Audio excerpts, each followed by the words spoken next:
Fala galera, eu sou o Gui do canal do Tática Alvinegra e tô aqui pra gente começar mais um vídeo hoje nesse pós-jogo, nessa análise, nessa tentativa minha de explicação a respeito da minha opinião na partida entre Botafogo e Volta Redonda, algumas pinceladas já do que esperar desse time do Botafogo na temporada e debater de fato o principal tema, porque houve uma divisão ontem no pós-jogo da torcida, da galera que já encarou o jogo como um pessimismo, como um Botafogo que mais uma vez não vai conseguir entregar o que a gente quer, que são os títulos e a competitividade, e uma ala da torcida que tem calma, que prefere encarar o jogo baseado no contexto de poucos dias de treinamento, da zona que foi o planejamento do Botafogo e também da Ferj, e eu quero debater isso aqui com vocês nesse vídeo.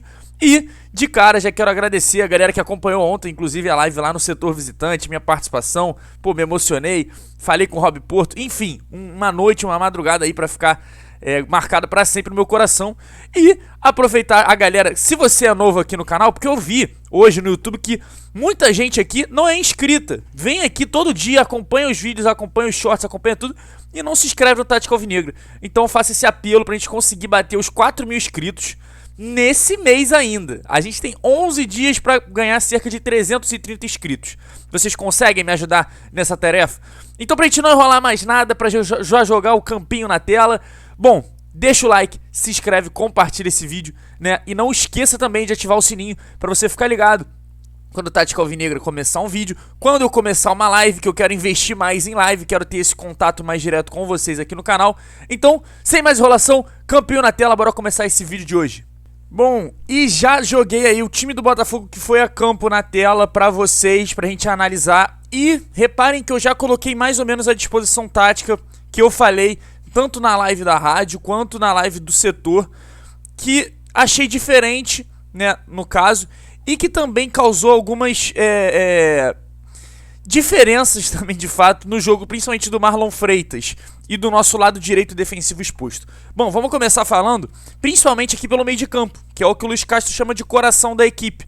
Como vocês podem ver, o Tietê, o Botafogo não estava posicionado como costumava, né, apresentar, principalmente na reta final do Brasileiro, né, que era algo nesse sentido ou algo nesse sentido assim. Com dois caras mais recuados, o Tietê cobrindo um dos lados, né? Às vezes era o Lucas Fernandes até que vinha aqui pela esquerda, e aí um cara mais avançado, pode ser o Eduardo, às vezes o próprio Lucas era, e aí o Gabriel Pires quem chegava no segundo volante. O Botafogo não apresentou isso ontem. O Botafogo não apresentou isso, o Botafogo apresentou outra coisa.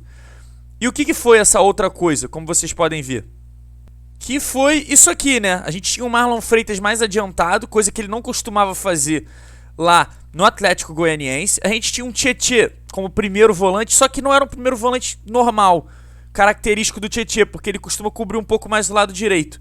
Era um primeiro volante caindo para o lado esquerdo. E aí o Patrick, reparem que ele estava em outro nível, ele não está na mesma linha do Tietê, ele está em um nível diferente, né? Se a gente colocar aqui e dividir o campo em retângulos, né? Primeiro nível do Tietê, o Patrick tá aqui uns 2 níveis à frente e o Marlon Freitas mais uns 2 níveis à frente, né? Nesses retângulos, como vocês podem ver. E isso influenciou no jogo do Botafogo. Por quê? Porque o Volta Redonda percebeu isso e começou a jogar forçando no lado direito da defesa do Botafogo. Porque era um lado que não tinha tanta cobertura do Tietê e o Patrick ele acabava ficando no meio do caminho. O Patrick ele não afunilava e fazia isso aqui. Ele às vezes ficava ali no meio do caminho, era mais fácil de passar por ele. E aí, cara, eram confrontos quase que diretos com Daniel Borges e Felipe Sampaio. E a gente tem uma fragilidade na lateral direita desde o ano passado. Só que a gente costuma ter o Adrielson, que é um zagueiro que consegue fazer a cobertura, a leitura das jogadas do adversário de maneira perfeita. Tem recuperação, tem velocidade, tem jogo aéreo. O Sampaio não é esse cara. E aí a gente sofreu pelo lado direito. Por quê? Porque as jogadas eram em cima de Sampaio e Daniel Borges, que não tinham nenhuma proteção maior do Tietê, né, de um cara aqui, e não tem aquela qualidade técnica. Eu vi muita gente falando, o Sampaio é muito ruim, o Sampaio é horrível. Não acho que o Sampaio seja horrível, mas o Sampaio foi muito exposto no jogo de ontem. O Daniel Borges, ele, assim como o Saravia em determinado momento na temporada passada, assim como o Rafael, ele expôs o zagueiro pela direita. Só que a diferença é que o Adrielson é um cara de excelente nível, e ele conseguia, mesmo exposto, trazer boas atuações. Coisa que não aconteceu, inclusive, na última rodada do campeonato, vale lembrar, naquele jogo contra o Atlético Paranaense. Mas Nesse jogo de hoje o Sampaio estava muito exposto. E aí o Botafogo realmente teve muita dificuldade para segurar os avanços do Volta Redonda. E ao mesmo tempo, essa disposição tática do meio atrapalhou o ataque. Por quê? A gente não tinha um cara de chegada mais no ataque, como é o caso do Lucas Fernandes, como é o caso do Eduardo. As jogadas ficavam muito reféns do recuo do Tiquinho, né, nesse meio de campo, quase que para armar. E às vezes uma tabela ou uma participação do Patrick de Paula, que ao mesmo tempo que conseguia achar bons lançamentos, boas inversões, não conseguia ser aquele cara que de fato ia talvez deixar alguém cara a cara. Tudo bem que ele deixou o Tiquinho uma vez cara a cara na partida, mas ele não é o camisa 10, ele é o camisa 8. Então existiu uma diferença e o Marlon Freitas sentiu essa mudança, porque o Marlon Freitas no Atlético Goianiense ele atuava muito como um primeiro volante que vinha buscar a bola entre os zagueiros, ele participava ativamente das jogadas, ou como um segundo volante, fazendo o que o Patrick fez. Ontem o Marlon estava tentando fazer o que o Lucas Fernandes e o que o Eduardo fazem. E ele não conseguiu repetir esse nível. Ele não conseguiu ter essa semelhança porque é um cara que não está acostumado a fazer isso. Ele não está acostumado a fazer isso, ele ainda está se adaptando e se entrosando com o time do Botafogo. Então ele sentiu bastante. E aí eu já começo a dar alguns pitacos porque eu acho errado desse tipo de escalação. E aí eu critico o Castro por quê? Porque ele poderia, na verdade, ter feito o contrário, né? Ele poderia ter dado mais suporte, mais apoio pro time do Botafogo, no sentido de proteger esse lado direito. Ao invés de, talvez, deixar assimétrico dessa forma, por que ele não jogou o Patrick pra esquerda, o Tietê pra direita e o Marlon pra direita, né? Até porque a gente sabe que o Sauer não volta tanto pra marcar. Então a gente ia ter um lado direito mais resguardado, e o lado esquerdo, que poderia ficar um pouco mais exposto, em determinado momento, também não ficaria tão exposto porque o Vitor Sá recompõe muito mais que o Sauer recompõe. E aí a gente teria aqui dois jogadores de alto nível na defesa, que é o caso do Marçal e do Cuesta, recomposição do Vitor Sá, aproximação do Patrick, e na direita a gente deixava o nosso melhor defensor no meio de campo, cobrindo e ajudando tanto o Daniel Borges quanto o Felipe Sampaio. Então, meu pitaco aí a respeito do meio de campo do Botafogo e dessa falsa, ou dessa assimetria do time, né, para um lado errado, para um lado tendencioso, para um lado mais forte do Botafogo. Então minha primeira crítica em relação ao Castro é isso, e acho que o Botafogo ficou muito refém da qualidade dos jogadores que estavam na reserva, nesse sentido também, porque a gente perdeu vários desfalques, né? O caso do Jefinho, o caso do Gabriel Pires, o caso do Eduardo, do Lucas Fernandes, o Adrielson. Isso tem que ser levado em consideração. E além disso, era a primeira partida do Botafogo oficial na temporada depois de 9 dias treinando. Enquanto o Volta Redonda tá treinando desde novembro, gente. O Botafogo fez bons primeiros 30 minutos, que era o que o time conseguia entregar fisicamente no jogo. E aí a gente teve criação de jogadas, teve o PK fazendo uma bela atuação. Mas, em momentos de pré-temporada, que são disputados amistosos, é o que o Botafogo tá fazendo, tá usando o Carioca como amistoso pro time principal, esses amistosos costumam durar 30 minutos, galera. 30 minutos, e aí acaba, né? Aí rola uma mudança completa no time. Ou seja, o Botafogo não aguenta jogar 90 minutos. E a gente viu isso claramente na partida de ontem. Claramente. Então, eu quero falar um pouco mais a respeito dessa questão. E eu vou voltar para a nossa tela cheia. E eu quero debater um pouco com vocês o porquê eu acho que não foi uma decepção. Muito pelo contrário, foi algo até acima do esperado, por conta da vitória e da facilidade que o Botafogo teve de criar no primeiro tempo, que é quando o time de fato estava ali bem no jogo, entregando boas triangulações, até num ritmo físico interessante. E aí, trazendo de volta aqui para a tela inicial da live, eu quero ter esse debate com vocês a respeito do que o Botafogo apresentou ontem. Eu vi muita gente na live que eu participei no setor, na live que eu participei na Rádio Botafogo, que falaram que, decepcionado, espero coisas ruins do Botafogo esse ano, se é isso que a gente vai apresentar, é um absurdo, não consigo ter esperança. O Botafogo, mesmo que sem físico, não pode perder, não pode levar esse sufoco que levou do Volta Redonda.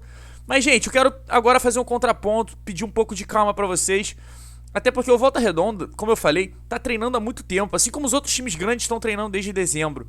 O Carioca é uma grande competição, uma das grandes competições, na verdade, pro Volta Redonda no ano, assim como pros outros times pequenos, e eles se preparam demais para essa competição. O time estava bem armado, o time compensava fisicamente a deficiência técnica. Mas o Botafogo, enquanto esteve emparelhado o seu nível físico, que foi até os 30, 35 minutos do primeiro tempo, a gente teve muita facilidade no jogo, inclusive para marcar gol. E o Volta Redonda não chegou a levar tanto perigo. Acho que nem levou perigo. Foi depois que o time cansou que começou o PR a fazer boas defesas. Mas a equipe do Botafogo mostrou coisas interessantes. E mais uma vez, a equipe do Botafogo com diversos desfalques. O Adrielson estava fora, o Lucas Fernandes fora, o Eduardo fora, o Jefinho fora, um Tiquinho fisicamente bem abaixo. E o Botafogo conseguiu ganhar. O Botafogo conseguiu criar. O Botafogo levou perigo ao Volta Redonda. Então, assim, é uma primeira partida de temporada. E não dá nem pra falar que é de temporada. É uma primeira partida de pré-temporada. Um planejamento que foi mal feito pelo Botafogo. Mas que pra mim não tem nada de alerta. Muito pelo contrário. O Botafogo, né?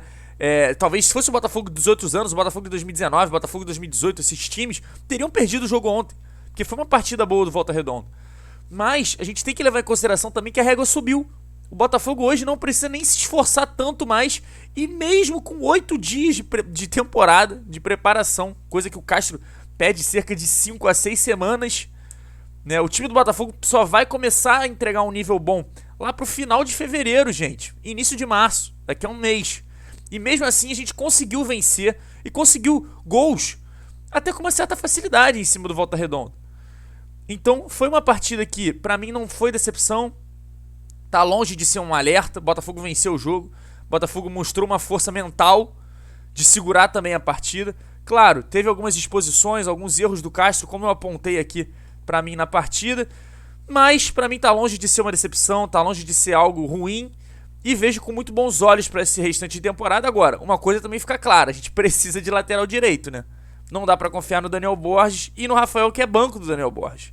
Então, assim, algumas coisas ficaram claras. A própria questão do ponta direita, a própria questão do centroavante reserva, né? Isso evidenciou e o Castro até cobrou no fim do jogo, na coletiva de imprensa. Então, alguns sinais foram ligados nesse sentido, mas dentro de campo eu não achei um pavor, eu não achei absurdo, eu não achei uma coisa terrível, levando em consideração o contexto de preparação do Botafogo, que é quase zero para a partida. É uma equipe que é treinada e tem um preparo físico para aguentar esse Carioca no seu nível máximo. E a gente conseguiu vencer esse jogo fora de casa ainda. Então eu gostei da atuação. E os grandes vão tropeçar. O rival tropeçou anteontem contra o Madureira. Então, assim, achei normal o resultado. Achei normal. Gostei da vitória, gostei da força mental. E eu quero saber a opinião de vocês agora nos comentários. E bom, esse foi o nosso vídeo de hoje. Muito obrigado a você que assistiu até aqui, a você que está acompanhando o canal, a você que está ajudando a gente a chegar aos 4.000 inscritos. Essa meta que eu quero chegar nesse mês de janeiro ainda. Se vocês me derem aquela moral, eu vou agradecer demais. E cara, vou anunciar aqui, se chegar em 4.000 a gente faz um sorteio de alguma coisa. Enfim, muito obrigado. Pretendo começar a trazer mais lives regularmente aqui no canal, pra vocês terem esse contato. Eu gosto de ter esse contato mais próximo com vocês, de responder vocês nos comentários, enfim. Quero trazer lives, então fiquem ligados, ativem o sininho pra ficarem sabendo quando eu vou entrar ao vivo, quando vai ter vídeo no canal. Muito obrigado a você que assistiu até aqui, espero que você tenha gostado, até a próxima e fui!